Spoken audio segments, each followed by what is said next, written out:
I'm Allison, 27, a graphic designer barely making rent in New York. Growing up, money was always a sore subject with my parents, Karen and James. When my beloved grandmother Evelyn passed away last month, they insisted there was nothing to inherit. Just another family disappointment, I thought. Then yesterday, her lawyer called about a $2 million trust in my name. My hands are still shaking. Before I continue my story, let me know where you're watching from in the comments. If you've ever had family hide things from you, hit subscribe and join me on this wild journey. I grew up in a middle-class neighborhood in Portland, where every house looked similar enough to blend together, but with just enough differences to maintain some individuality. Our house was always well-maintained on the outside, with my mom Karen obsessively tending to the garden when neighbors were outside. Dad's BMW was always parked in the driveway rather than the garage, a subtle flex that I didn't understand until much later. "We have to maintain certain appearances," my mother would say, adjusting her pearl earrings before heading to another neighborhood function. "It's about respect, Allison."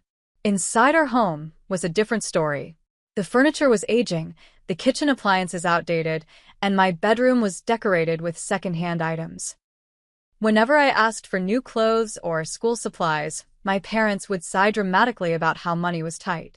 "You don't understand the value of a dollar," my dad James would lecture, while simultaneously bringing home a new golf club or designer watch. "When you're older, you'll realize how hard it is to keep up with expenses." In sharp contrast to my parents' home was my grandmother Evelyn's modest one-story house just 20 minutes away. It wasn't impressive from the outside, with its simple white siding and small front porch, but inside it was the warmest place I knew. Every Saturday, without fail, my mother would drop me off at Grandma Evelyn's house on her way to her weekly salon appointment. Those Saturdays became my sanctuary. "There's my little artist," Grandma would greet me, her arms open wide for a hug that smelled like vanilla and cinnamon. Her silver hair was always pulled back in a neat bun, and her blue eyes twinkled when she smiled. Grandma's house was filled with books, handmade quilts, and an eclectic collection of art that she'd gathered over her lifetime. Unlike my parents' home, nothing matched perfectly, but everything felt right together. "Beauty isn't about perfection, Allie," she'd tell me while we baked cookies in her tiny kitchen. "It's about how something makes you feel when you look at it." While the cookies baked, we'd sit at her dining table covered in art supplies. Watercolors, colored pencils, charcoal, and sketchbooks were our tools for adventure. Grandma had been an art teacher before retirement, and she recognized my passion for drawing immediately. "You have a gift, sweetheart," she'd say, gently guiding my hand as I learned to shade. "Never let anyone tell you that creativity isn't valuable." Unfortunately, my parents were exactly those anyone she warned me about. "Art is a nice hobby, Allison, but it's not a career," my mother would say dismissively when she'd pick me up and see my latest creation. "Your father and I didn't work this hard for you to struggle your whole life." I'd watch Grandma's jaw tighten ever so slightly at these comments, but she never argued in front of me. Instead, she'd slip my artwork into a special portfolio she kept in her craft room. "One day, you'll have your own gallery showing," she'd whisper as we hugged goodbye. As I grew older, I began to notice tensions between my parents and grandmother that went beyond my art. During holiday gatherings, I'd catch snippets of heated discussions that would abruptly end when I entered the room. "The family money isn't just yours to decide how to use, Mom," I overheard my father saying one Thanksgiving when I was 12. "James, I've already explained my decisions. Family responsibility means more than just handing over checks," Grandma had replied firmly. After these exchanges, my parents would be cold toward Grandma, while she became even more protective of me. She started inviting me for overnight stays, teaching me more about art history and technique, and telling me stories about my grandfather, who had passed before I was born. "Your grandfather built something wonderful from nothing but hard work and integrity," she told me one night as she showed me old photographs. "He never forgot where he came from, even when success found him." I learned that my grandfather had owned a manufacturing business, but Grandma was vague about what happened to it after he died. Whenever I asked direct questions about family money, she would gently change the subject. The most important inheritance is values, not valuables, she would say, tapping my heart. Remember that, Allie. As I entered my teenage years, Grandma became my confidant. When my parents pressured me about my grades or appearance, she was my refuge. When they dismissed my dreams as childish, she nurtured them. And when they began pushing me toward business school as college approached, she was the only one who asked what I actually wanted. Your life belongs to you, Allison, she said during one particularly difficult weekend after a massive fight with my parents about college applications. Not to them, not to me, not to anyone else. Choose your path with your heart and your head together. That conversation changed everything for me. It gave me the courage to apply to art schools, even knowing my parents wouldn't approve. What I didn't know then was how this decision would expose the deep fractures in our family that had been hidden beneath the surface for decades. When my acceptance letter from the prestigious Parsons School of Design in New York arrived, I was ecstatic. My dream school had not only accepted me but had been impressed enough with my portfolio to offer a partial scholarship. I rushed to show my parents, hoping the scholarship might soften the blow of my choice. I found them in the living room, my father scrolling through his phone while my mother flipped through a magazine. I stood in the doorway, letter clutched to my chest, heart pounding. I got in, I announced, my voice trembling with excitement. Parsons accepted me with a scholarship. My father didn't even look up. Parsons?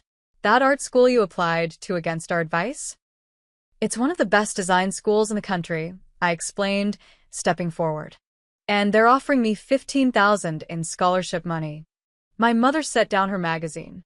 $15,000 doesn't even cover half the tuition, Allison. Do you have any idea how expensive New York is? I know it's expensive, but this is my dream. I thought maybe you could help with some of the tuition, and I could work part-time and take out loans for the rest. My father finally looked at me, his expression hard. We've been very clear about this. We saved for you to attend state and get a business degree. Something practical that will lead to a real career. We're not funding an art degree, so you can end up waiting tables with a worthless diploma. I felt like I'd been slapped. It's not worthless. People make good livings as designers. Not enough people to justify the risk, my mother said. If you insist on this path, you're on your own financially. That night, I cried myself to sleep. The next day, I called Grandma Evelyn and told her everything. Come over for dinner, was all she said. When I arrived, she had made my favorite meal and set the table with her good china, something she only did for special occasions. I'm so proud of you, she said, serving me a slice of pot roast. Parsons is an incredible accomplishment. It doesn't matter, I said, pushing food around my plate. I can't afford it. Mom and Dad won't help unless I go to business school. Grandma was quiet for a moment, studying me with those perceptive blue eyes. What if I told you I have a small savings that could help with your first year? Would you still want to go? I nearly dropped my fork. You do that for me? But it's so much money. Education is the best investment I could make, she said firmly. And talent like yours shouldn't be wasted because of... She paused, something flashing across her face. Because of narrow thinking. With Grandma's help, I moved to New York that fall. My parents were cold when I left, making it clear they thought I was making a huge mistake. My father's parting words still sting when I think of them. When this fails, don't come running home expecting us to bail you out. New York was everything I dreamed of and harder than I'd imagined. The city's energy was intoxicating, but the cost of living was staggering. My tiny dorm room cost more than most people's entire apartments back home. Art supplies drained my budget faster than I'd anticipated. After paying for essentials, there was barely anything left. I found a barista job at a coffee shop near campus for mornings, worked in the school library afternoons between classes, and picked up weekend shifts at a restaurant. Even with 3 jobs, I was barely staying afloat. Most nights, I get back to my dorm after midnight and still have to complete design projects due the next day. Grandma called every Sunday without fail. She never asked about money, but always wanted to hear about my classes and see pictures of my projects. I kept my struggles to myself, not wanting her to worry. When she asked if I was eating enough, I'd lie and say yes, even as my jeans grew looser. "You sound tired, Allie," she said during one call. "Just busy with projects," I replied, stifling yawn. I'd been awake for nearly 40 hours finishing a major assignment. "Are you taking care of yourself? Your health matters more than grades." "Ai fine, grandma." Just the normal college experience. When I went home that first Christmas, my parents seemed almost disappointed that I was doing well. They asked leading questions about how I was handling expenses, clearly expecting me to admit defeat. "How many student loans have you had to take out?" my father asked over dinner. "I'm managing," I said vaguely. "Well, the offer of business school is still open," my mother added. "You could transfer next semester, start fresh." I changed the subject, but later that night, I overheard them talking to Grandma in the kitchen. "We know you gave her money, Mom," my father said accusingly. "You're just enabling her poor choices." "What I do with my money is my business, James," Grandma replied calmly. "And supporting my granddaughter's education is hardly a poor choice." "That money should be going toward your future care needs," my mother interjected, "not being thrown away on art supplies." I slipped away before I could hear Grandma's response, but the next day, she took me out for lunch, just the two of us. "Don't worry about what your parents think," she told me, reaching across the table to squeeze my hand. "Just focus on your education and your dreams. The rest will sort itself out." When I returned to New York for spring semester, disaster struck. The scholarship committee informed me that due to budget cuts, they couldn't renew the partial scholarship for my second year. I was devastated. Even working 3 jobs, I couldn't possibly make up the difference. I spent a week researching transfer options to cheaper schools, crying myself to sleep each night at the thought of leaving Parsons. I'd finally found where I belonged, where my art was valued and my skills were growing. The thought of giving it all up was unbearable. The day before the tuition deadline, I received an email from the financial aid office. An anonymous donor had established a special scholarship that would cover my remaining tuition for the year. When I called to ask for details, they could only tell me it was a private donor who specified the funds be used for a promising design student.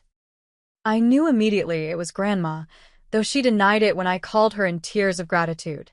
"Sometimes the universe provides what we need most," was all she would say. "Just promise me you'll work hard and make the most of this opportunity." My parents were suspicious when they heard about the mysterious scholarship. During my sophomore year Thanksgiving visit, they confronted Grandma directly. "This is inappropriate, Mom," my father said. "You can't keep undermining our parenting decisions." "I don't know what you're talking about," Grandma replied innocently, winking at me when my parents weren't looking. The pattern continued throughout my college years. Whenever I hit a financial wall, an anonymous solution would appear. A surprise rebate on housing, an unexpected scholarship for design excellence, a random contest win that paid for a semester of books. Grandma never admitted to being behind any of it, but the timing was always too perfect to be coincidence. I graduated with honors, my portfolio earning praise from instructors and local design firms alike. My parents attended graduation but seemed more relieved than proud, as if they'd been waiting for me to fail and were now unsure how to react to my success. "Well, you finished," my father said awkwardly. "That's something." Grandma, however, beamed with pride as she hugged me tight. "I knew you could do it, Allie. This is just the beginning." Despite my degree and portfolio, breaking into the competitive New York design scene proved difficult. I moved into a tiny apartment with 3 roommates in Brooklyn, took on freelance design projects that paid barely enough to cover ramen noodles, and continued barista work to make rent. My parents' calls became less frequent, usually consisting of pointed questions about my income and subtle suggestions that I should come to my senses and get a real job in business. Each call left me feeling drained and doubtful, but Grandma never wavered in her support. Even as her health began to decline, she remained my cheerleader from afar. "Keep going," she'd tell me. "The beginning is always the hardest part." What I didn't know then was that she was fighting her own battles, keeping secrets that would soon change everything. The call came on a Tuesday morning while I was working on a logo design for a picky client who had already rejected 3 versions. My mother's voice was uncharacteristically shaken. Grandma Evelyn had a stroke. She's in the hospital. I booked the first flight I could afford back to Portland, maxing out my only credit card. When I arrived at the hospital, my parents were in the hallway outside Grandma's room, deep in conversation with the doctor. The prognosis is uncertain, the doctor was saying. She's stable but weak. She'll need significant care moving forward. As soon as the doctor left, my parents turned to practical matters with alarming speed. We should start looking at nursing homes, my father said, already scrolling through options on his phone. There's a decent one near us that takes Medicare. What about her house? My mother added. We should list it soon to cover the care costs. I was shocked by their clinical approach. Shouldn't we wait until she's conscious to make these decisions? Maybe she can recover at home with a nurse. My father looked at me like I was naive. That kind of in-home care costs a fortune, Allison. The house needs to be sold regardless. But she loves that house, I protested. All her memories are there. This isn't about sentimentality, my mother said sharply. It's about practical realities. When I was finally allowed to see Grandma, I barely recognized her. Her face was partially drooping on one side, and she seemed smaller somehow in the hospital bed. But when she saw me, her good eye lit up, and she squeezed my hand with surprising strength. Over the next few days, Grandma improved enough to speak, though her words were slurred. When my parents brought up the nursing home, she became agitated. No institution, she managed to say firmly. Mom, be reasonable, my father argued. You need professional care. I made a split-second decision that would change everything. She can come stay with me. I'll take care of her. My parents looked at me like I'd lost my mind. In your tiny apartment with roommates? Be serious, Allison. I'll figure it out, I insisted, looking at Grandma for approval. She nodded slightly, a ghost of a smile on her face. Despite my parents' objections, I took an extended leave from my freelance work and moved Grandma into my small Brooklyn apartment. My roommates were understanding, helping me convert our shared living space to accommodate her needs. I slept on the couch, so she could have my room. Those months were difficult, but precious. Between helping Grandma with physical therapy exercises and basic needs, I continued to work on freelance projects late into the night to keep us afloat. My savings dwindled rapidly, but I couldn't bring myself to regret my decision. As Grandma slowly regained some strength, she began sharing stories I'd never heard before. Family history that filled in gaps I hadn't even realized existed. Your grandfather wasn't just a small business owner, she told me one evening as I helped her with dinner. Harrison built that manufacturing company from nothing into something worth millions. I nearly dropped the soup spoon. Millions? But I thought. Grandma sighed, her good hand trembling slightly. There's so much you don't know, Allie. So much I should have told you sooner. Over the following weeks, she shared pieces of a puzzle I'd never seen clearly. How my grandfather had invented a specialized manufacturing process for automotive parts. How his small garage operation had grown into a factory employing over 200 people.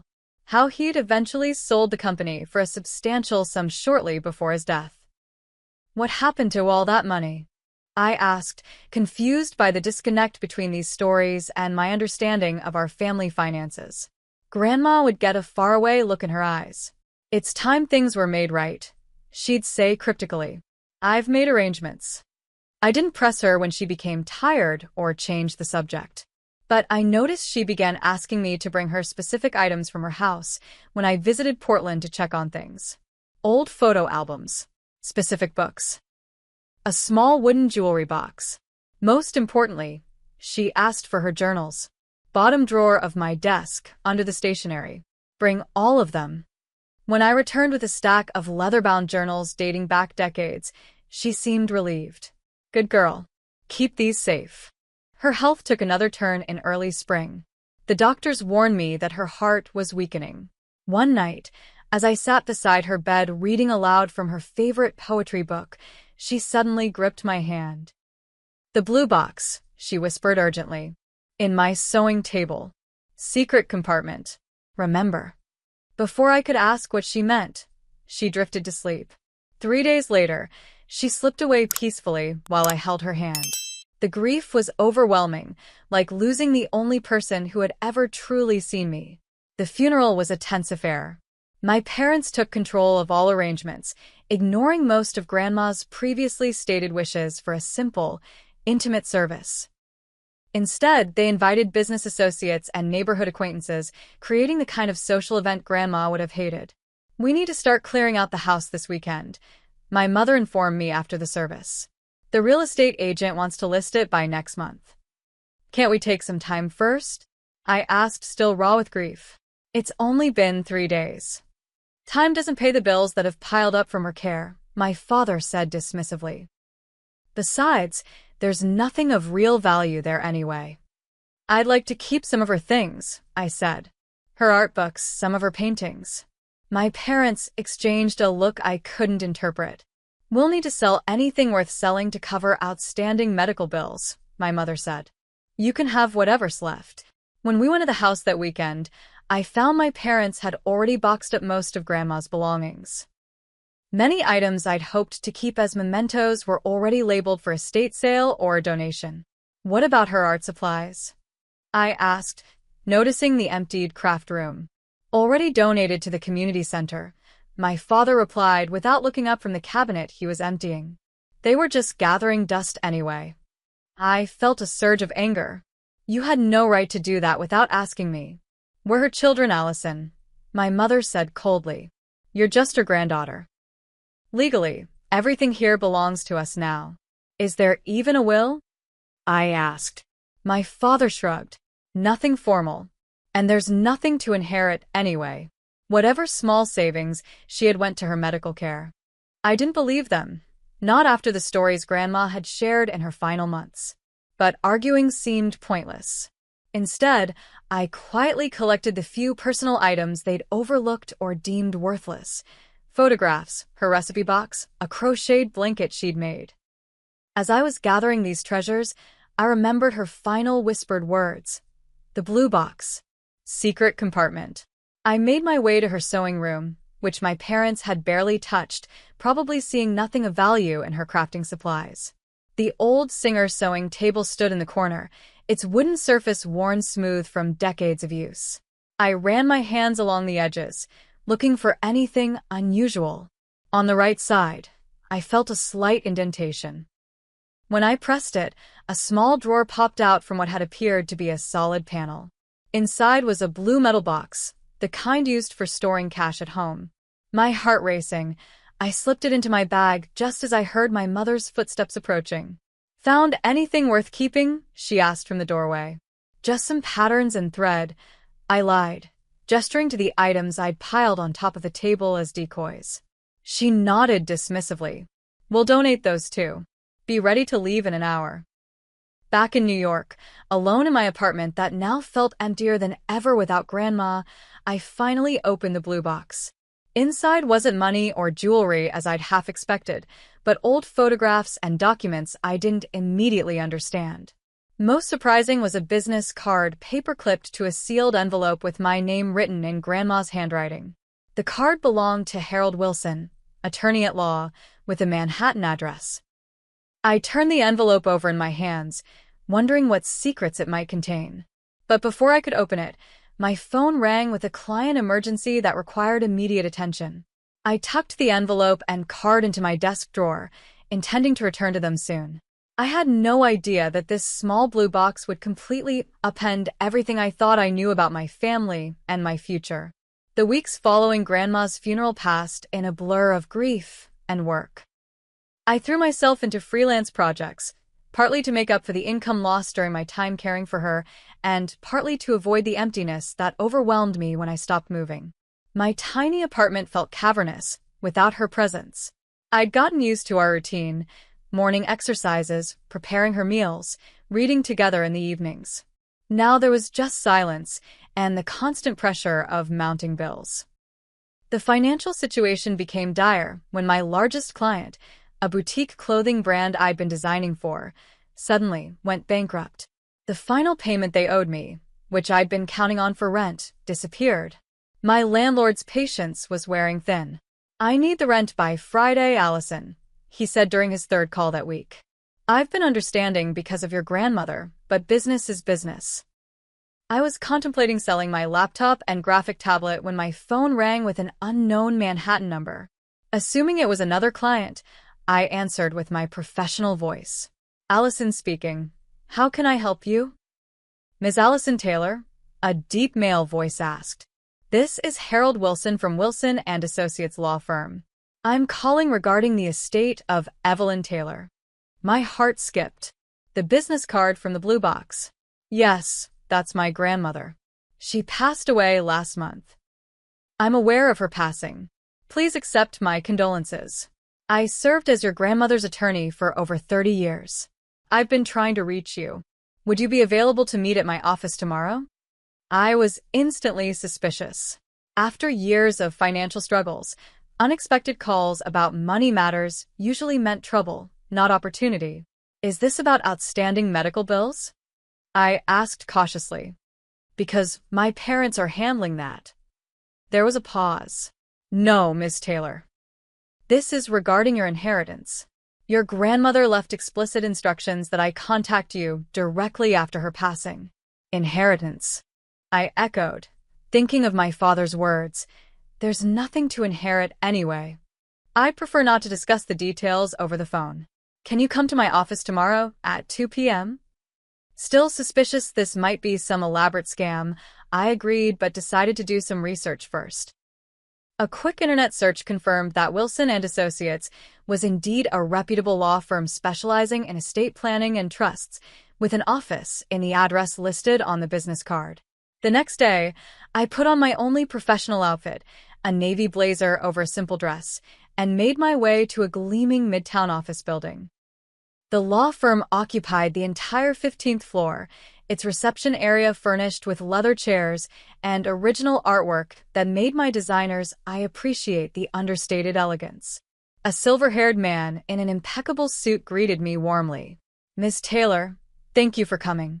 I'm Harold Wilson." He led me to a conference room with views of the city's skyline and offered me coffee before taking a seat across from me. "I've been your grandmother's attorney since before you were born," he began, opening a thick folder. "She was an extraordinary woman who cared deeply about you." "My parents said there was nothing left," I said bluntly. "They said her savings went to medical expenses." Mr. Wilson's expression tightened slightly. "I'm afraid your parents weren't entirely forthcoming. Your grandmother established a trust 20 years ago, with specific instructions for its management and distribution." He slid a document across the table. I stared at the figure on the bottom line, sure I was misreading it. $2 million? I whispered, looking up in disbelief. "Plus the house, which is held separately in the trust and not subject to sale by your parents." My mind reeled. "I don't understand." "My grandfather's company," my parents said. "Your grandfather sold his manufacturing business for approximately $12 million in 1988, Mr. Wilson explained. "The proceeds were divided into 3 trusts, one for your father, one for your grandmother's living expenses, and one for you." "My father already received his inheritance?" Yes. "Your father received his $4 million share when he turned 30, about 20 years ago. Your grandmother received hers as income, and the final third was set aside for you, with specific conditions for its distribution." I sat back, struggling to process this information. My parents have had millions of dollars all this time, while telling me we couldn't afford college tuition? "I can't speak to your parents' financial decisions," Mr. Wilson said diplomatically. "But yes, they received a substantial inheritance." He handed me a sealed envelope, identical to the one in the blue box I hadn't yet opened. "Your grandmother left this for you. She asked that I give it to you personally during this meeting." With trembling hands, I broke the seal and unfolded several pages covered in Grandma's familiar handwriting. "My dearest Allison, asterisk if you're reading this, I've passed on, and Mr. Wilson has fulfilled his promise to contact you directly. There are truths you need to know that I couldn't share while I was alive without causing irreparable damage to our family. Asterisk when your grandfather died, He left his fortune to be divided equally among your father, myself, and a trust for his future grandchildren. Your father and mother received their portion when he turned 30. Within 5 years, they had spent almost all of it on appearances, luxury cars, country club memberships, expensive vacations, and status symbols, while continuing to complain about financial hardship. I watched with growing concern as they developed patterns of financial irresponsibility, borrowing against their home and accumulating debt to maintain appearances. When you were born, I became determined to protect your future from their mismanagement. The trust for you remained under my control until my death. Your parents have repeatedly attempted to access these funds, claiming they needed them for your upbringing and education. Had I allowed this, I fear nothing would remain for you now. The $2 million in your trust comes with conditions I hope you'll understand. Half must be invested for at least 5 years before you can access the principal. The other half is available to you now, but with specific allocations: funds for education, yours or future children's, establishing a home, healthcare needs, and creating a charitable foundation in the arts. The house is also yours, to keep or sell as you choose. Your parents have no legal claim to it, despite what they may have told you. I know this revelation will cause pain and conflict. Your parents will likely be angry when they discover I've left everything to you. They may attempt to contest the will or pressure you to share the inheritance. The trust is legally ironclad, but emotional manipulation is harder to defend against. Remember that you owe them nothing. The choices I've made were based on decades of watching their behavior and your character develop. You have shown responsibility, compassion, and integrity that gives me confidence in your stewardship of this legacy. I love you, my darling girl. Use this gift to build the life you deserve, free from financial anxiety and full of the creative expression that makes your spirit soar. All my love. Grandma Evelyn. I looked up at Mr. Wilson through tears. They lied to me my entire life. Your grandmother protected your inheritance because she believed in you, he said gently. She watched your parents squander their portion and was determined not to let the same happen to yours.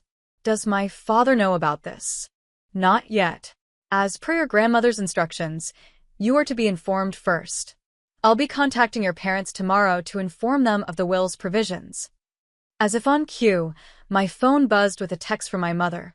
The house sale falls through. Buyer backed out last minute. Call us.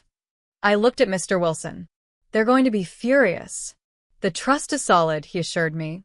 They have no legal grounds to contest it. Your grandmother made certain of that. As I left the law office, clutching a folder of documents that represented financial security I'd never known, my phone rang again. This time, I let it go to voicemail. I needed time to process everything before facing my parents' inevitable rage. Back in my apartment, I finally opened the envelope from the blue box. It contained another letter from Grandma, nearly identical to the one Mr. Wilson had given me, but with an additional paragraph.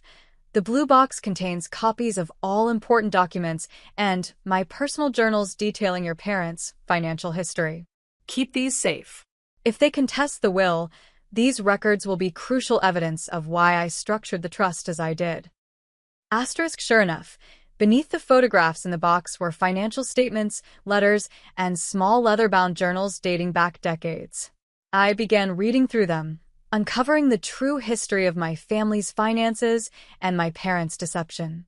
The next morning, my phone exploded with notifications.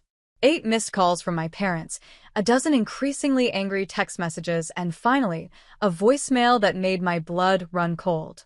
Allison, this is your father. We just got off the phone with Harold Wilson. We're coming to New York tomorrow. Don't you dare speak to that lawyer again before we talk. This is a family matter that needs to be resolved privately. The battle lines were drawn. I knew the confrontation would be ugly, but for the first time in my life, I had the resources to stand my ground. The knock on my apartment door came at exactly noon the next day. I'd been awake most of the night, reading through Grandma's journals and preparing myself emotionally for the confrontation. Still, my hand trembled as I turned the doorknob. My parents stood in the hallway, both looking like they'd barely slept. My mother was impeccably dressed as always, not a hair out of place despite the early flight. My father's jaw was set in the rigid way I recognized from childhood arguments. "Can we come in?" my mother asked stiffly. I stepped aside. They entered my small apartment, eyes darting around judgmentally at the mismatched furniture and art supplies scattered across my work table. "Would you like some coffee?" I offered, trying to maintain composure. "We didn't fly across the country for coffee, Allison," my father snapped. "We need to discuss this ridiculous situation with your grandmother's will." I took a deep breath. "What exactly do you find ridiculous about it?" "Don't play innocent," my mother said, setting her designer handbag on my second-hand coffee table. "You know exactly what we're talking about. $2 million? The house? All going to you while we get nothing?" "Mr. Wilson explained that you received your inheritance 20 years ago," I said quietly. $4 million. My father's face flushed. "That money was meant for the entire family. Your mother and I worked hard to provide you with a stable upbringing." "While telling me we couldn't afford my college tuition?" I countered, feeling a surge of long-suppressed anger. "While making me work 3 jobs and take out student loans?" "We were teaching you responsibility," my mother insisted. "Something your grandmother clearly undermined at every turn." "Is that why you told me there was nothing to inherit? That all her money went to medical bills?" "That was a lie." My father paced the small living room. "We were protecting you from expectations." "Money changes people, Allison." "Clearly," I said pointedly. "Your grandmother was manipulated by you," my mother accused suddenly. "All those weekends with her, all the time you spent caring for her at the end. You were positioning yourself to inherit everything." The accusation stung so deeply, I nearly gasped. "I loved her, which is more than I can say for how you treated her." "We are your parents," my father thundered. "We raised you, fed you, clothed you. And now you think you can take what rightfully belongs to our family?" "Grandma's letter explained everything," I said, moving to my desk to retrieve the envelope. "She watched you spend your inheritance in 5 years. She was protecting my future." "Let me see that," my mother demanded, snatching the letter from my hands. Her eyes narrowed as she scanned the contents, then passed it to my father, whose face grew increasingly red. "This is slander," he sputtered. "Your grandmother was confused in her old age. Was she confused when you received $4 million at 30? I asked. Or when you spent it all on luxury cars and country club memberships while telling me we couldn't afford new school clothes?" My parents exchanged a look I couldn't quite interpret. "We had investments that didn't pan out," my father said defensively. "The market crashed. There were circumstances beyond our control."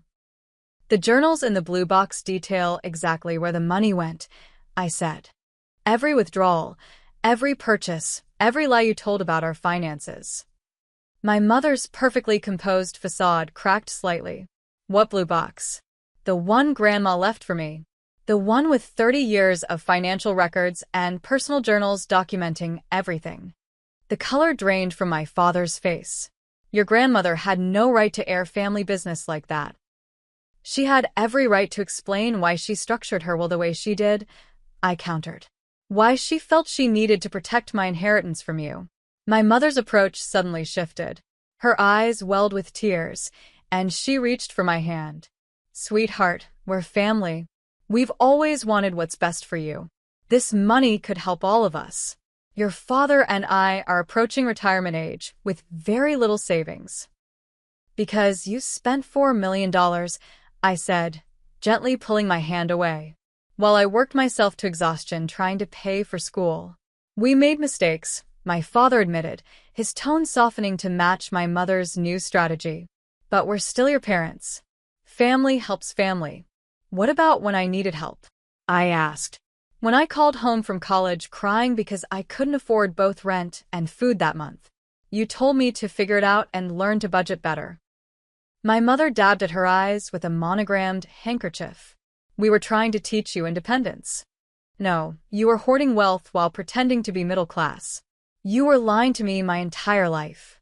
My father's temporary softness vanished. "So this is it? You're going to keep everything for yourself out of spite. I'm going to honor Grandma's wishes, I said firmly. The trust has conditions for how the money can be used. I intend to respect those conditions. We'll contest the will, my father threatened. Your grandmother wasn't of sound mind when she made these arrangements. The trust was established 20 years ago, I reminded him, and Mr. Wilson has confirmed it's legally ironclad. There are always ways around legal documents, my mother said coldly. And think about what this will do to our family. Once we go public with this dispute, there's no going back. I took a deep breath, feeling strangely calm despite the threat. I think our family was broken long before this inheritance came to light. My father stepped closer, his voice dropping to a dangerous quiet. You have a choice to make, Allison. Share this inheritance with your family, or lose us forever. No more holidays, no more birthdays, no more family. Is that what you want? The ultimatum hung in the air between us. 6 months ago, it might have worked. The thought of losing my family, dysfunctional as they were, would have terrified me into compliance. But something had shifted during those months, caring for Grandma.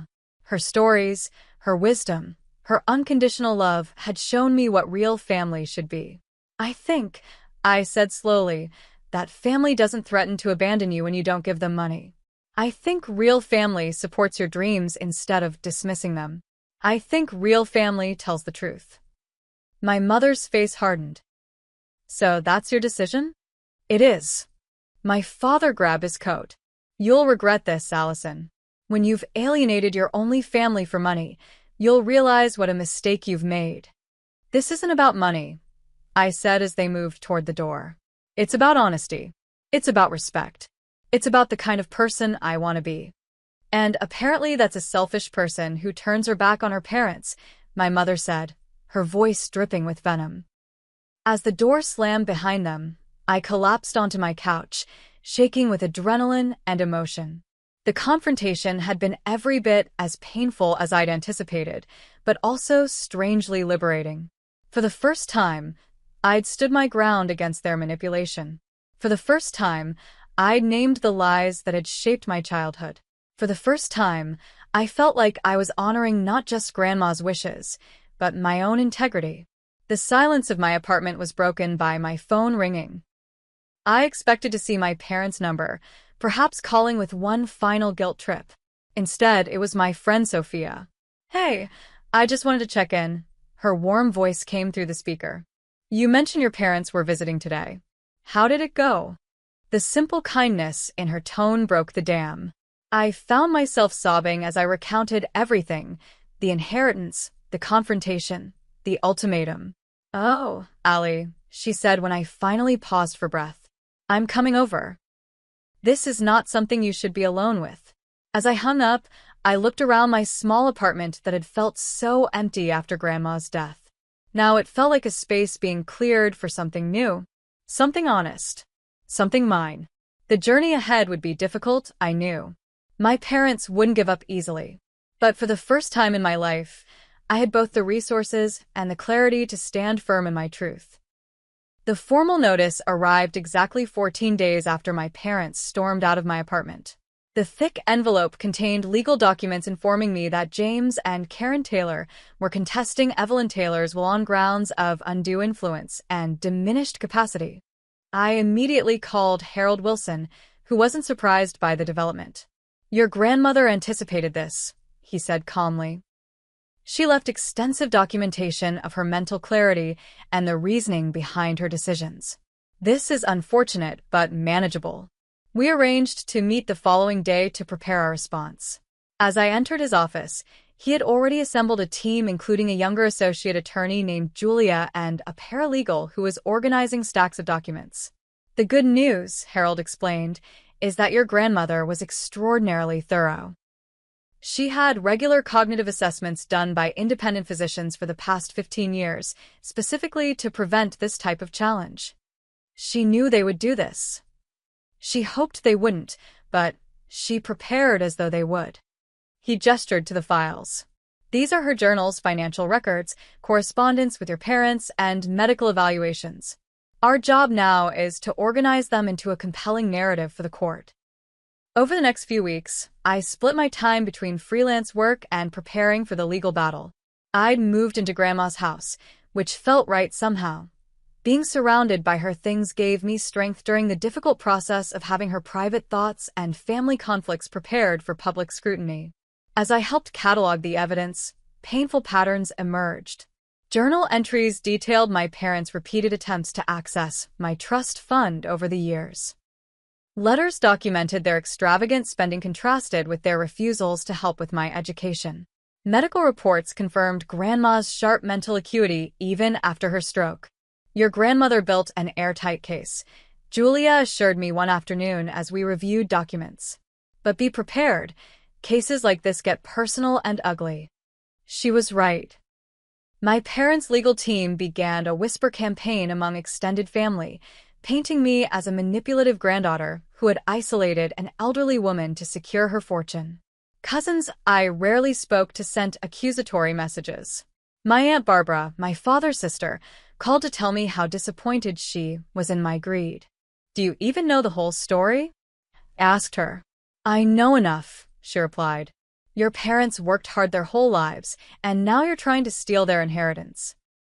"They received their inheritance 20 years ago," I explained. $4 million. There was a pause. "That's not what James told me." The conversation ended with her promising to get to the bottom of this, but the damage to my reputation was spreading. I felt increasingly isolated as family members chose sides based on partial information. The stress began manifesting physically. I developed insomnia, losing sleep over replaying confrontations and anticipating court appearances. Anxiety attacks would hit without warning, leaving me breathless and dizzy. My design work suffered as I struggled to focus on creative projects. During one particularly bad night, unable to sleep and overwhelmed by the conflict, I pulled out my sketchbook and began drawing without any particular plan. Hours passed as I lost myself in the process, creating abstract images that somehow captured the turmoil I was feeling. By morning, I had filled 20 pages with raw, emotional artwork unlike anything I'd created before. Looking at the pages spread across my floor, I felt a sense of release. The legal battle was draining me, but perhaps I could channel that pain into something meaningful. I began a deliberate practice of art therapy, setting aside time each day to express my emotions through visual media. These pieces weren't for clients or portfolios.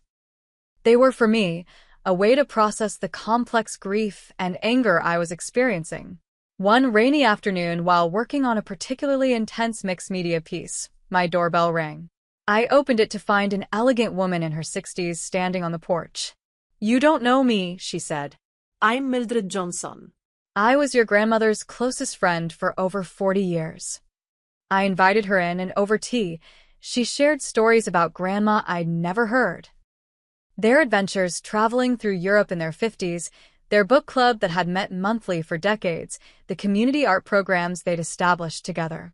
"Evelyn talked about you constantly," Mildred said, smiling at a photograph of Grandma and me that sat on the mantel.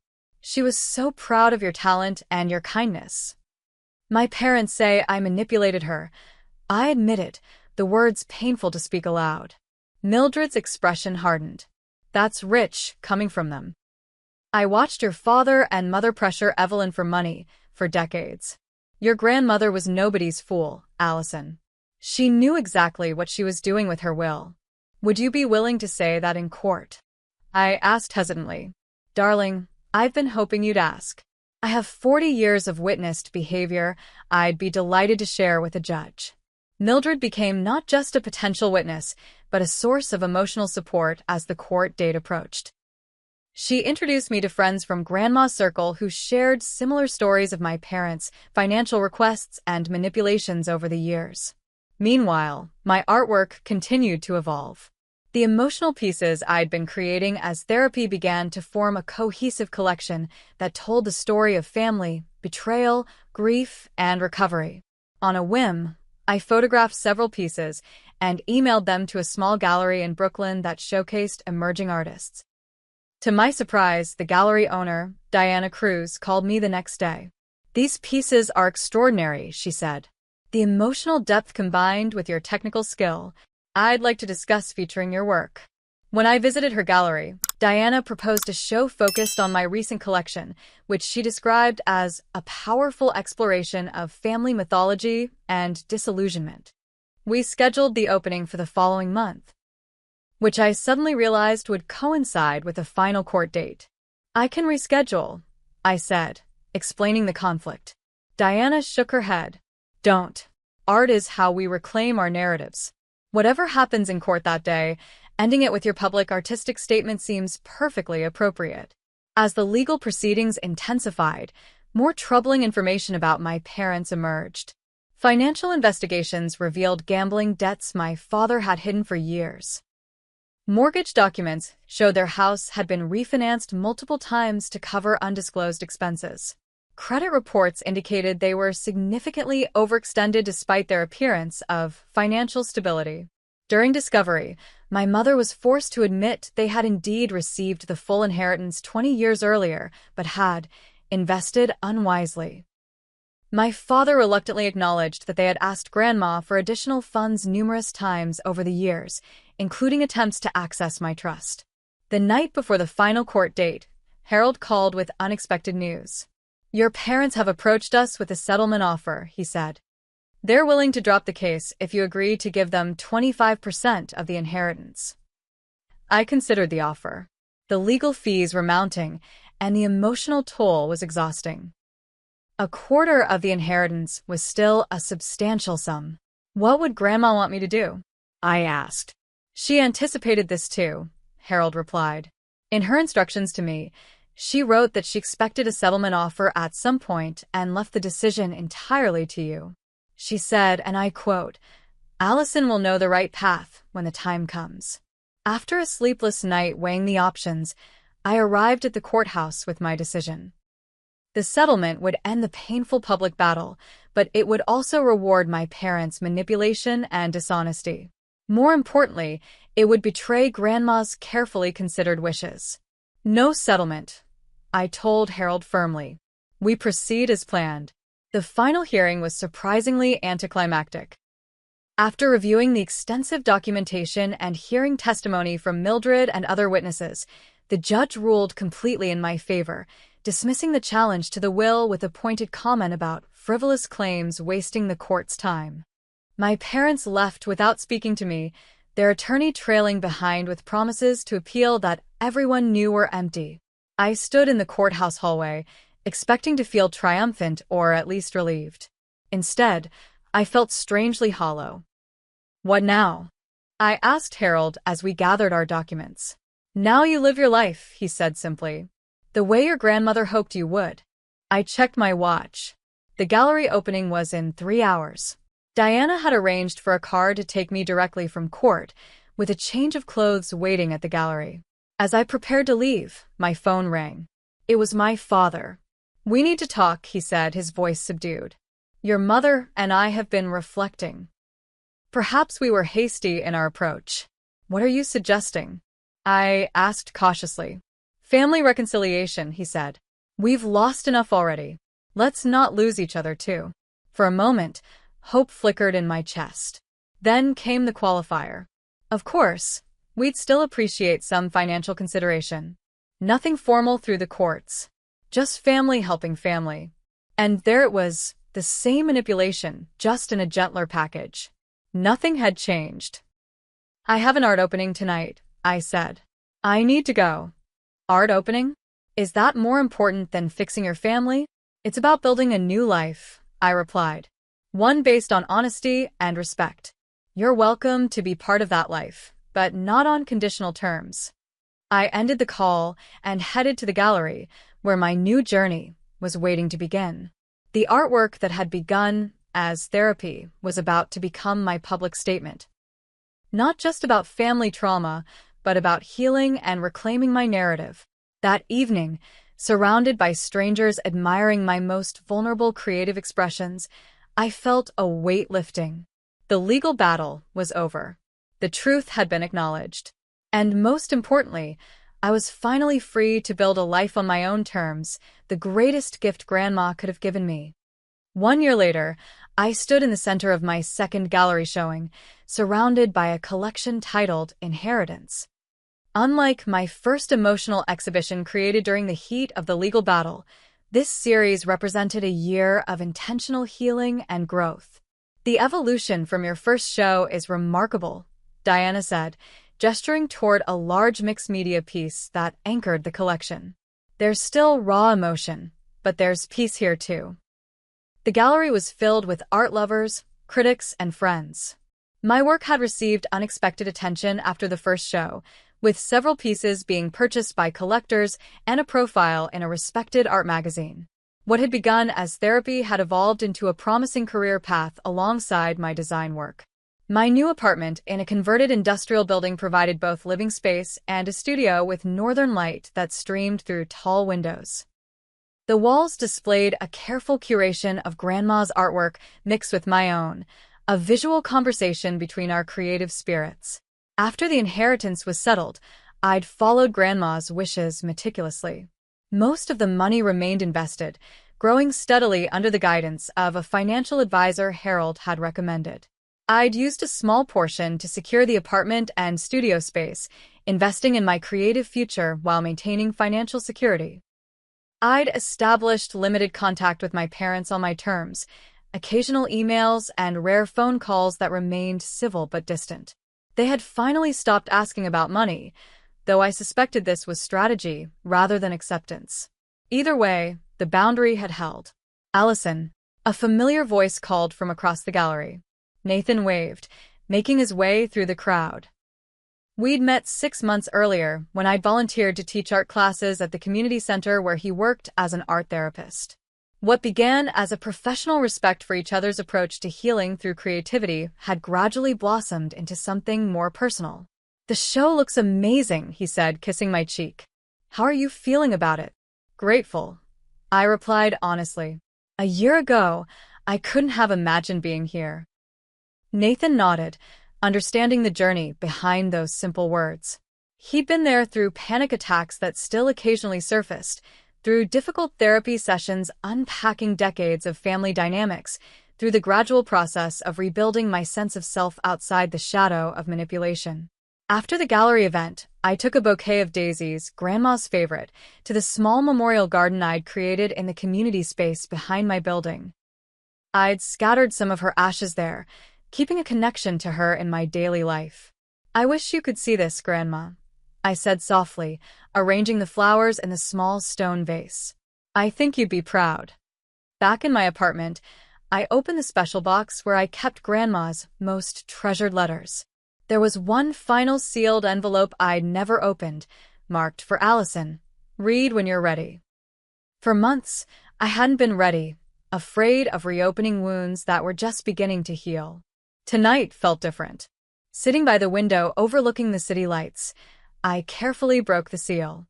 "My dearest Allison, asterisk if you're reading this, some time has passed since my departure, and you've faced the challenges I anticipated. Knowing you, you've faced them with courage and integrity. Asterisk, I want you to know that I foresaw the conflict my will would create. Your parents' patterns were established long ago, and I knew they would not easily accept my decisions. The painful truth is that money often reveals character rather than changing it. Asterisk, but this letter isn't about the past. It's about your future. By now, you've likely discovered that the true inheritance I wanted to leave you wasn't financial. Money is simply a tool, useful only in how it serves your values and purpose.